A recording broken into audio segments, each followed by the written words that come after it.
আজকে আমরা দেখব বাংলাদেশের নিবন্ধিত জিআই পণ্য ৫১টি কী কী এবং কত তারিখে নিবন্ধিত হয়।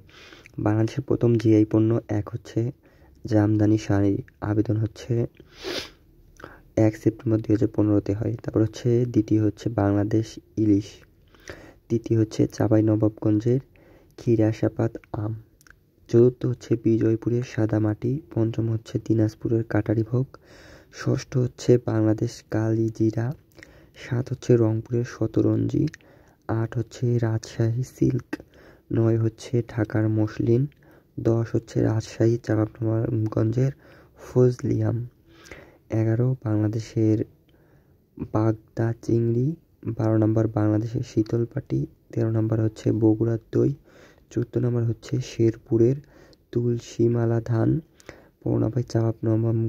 চাঁপাইনবাবগঞ্জের ল্যাংড়া আম, ১৬ নম্বর চাঁপাইনবাবগঞ্জের হচ্ছে অশিনা আম, ১৭ হচ্ছে নাটোরের কাঁচাগোল্লা, ১৮ হচ্ছে বাংলাদেশ ব্ল্যাক বেঙ্গল ছাগল, ১৯ টাঙ্গাইল পোড়াবাড়ির চমচম, ২০ হচ্ছে কুমিল্লার রসমালাই, ২১ হচ্ছে কুষ্টিয়ার তিলের খাঁচা, ২২ নম্বর হচ্ছে রংপুরের হাড়িভাঙ্গা আম, ২৩ নম্বর মৌলভীবাজারের আগর, তারপর ২৪ নম্বর মৌলভীবাজারের আগর আতর,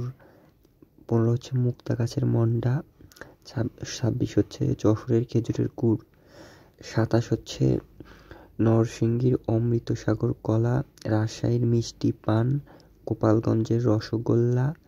জামালপুরের নকশিকাঁথা, টাঙ্গাইলের শাড়ি, ৩২ নম্বর নরসিংদীর লটকন, ৩৩ হলো মধুপুরের আনারস, ৩৪ হলো ভোলার মহিষের দুধের কাঁচা দই, ৩৫ হচ্ছে মাগুরার হাজারীপুর লিচু, ৩৬ হলে সিরাজগঞ্জের গামছা, ৩৭ হচ্ছে সিলেটের মণিপুরি শাড়ি, ৩৮ মণিপুরের কাতান শাড়ি, ৩৯ হলো ঢাকাই ফুটি কার্পাস তুলা, ৪০ হচ্ছে কুমিল্লার খাদি, ৪১ হচ্ছে ব্রাহ্মণবাড়িয়ার ছানামুখী মিষ্টি, ৪২ গোপালগঞ্জের ব্রোঞ্জের গহনা, ৪৩ হলো সুন্দরগঞ্জের মধু, শেরপুরের ছানার পায়েস, ৪৫ হচ্ছে সিরাজগঞ্জের লুঙ্গি, ৪৬ হলো গাজীপুরের কাঁঠাল, ৪৭ হলো কিশোরগঞ্জের রাতা বোয়া ধান, ৪৮ হলো ৮ গ্রামের পনির, ৪৯ হলো বরিশালের আমড়া, ৫০ হলো কুমারখালীর হলো বেডশিট, আর হলো ৫১ হচ্ছে দিনাজপুরের বেদানা লিচু। এটা হচ্ছে ৫১ হচ্ছে আপডেট হচ্ছে ১৪ ডিসেম্বর ২০২৪ পর্যন্ত নিবন্ধিত ৫১ জিআই পণ্য।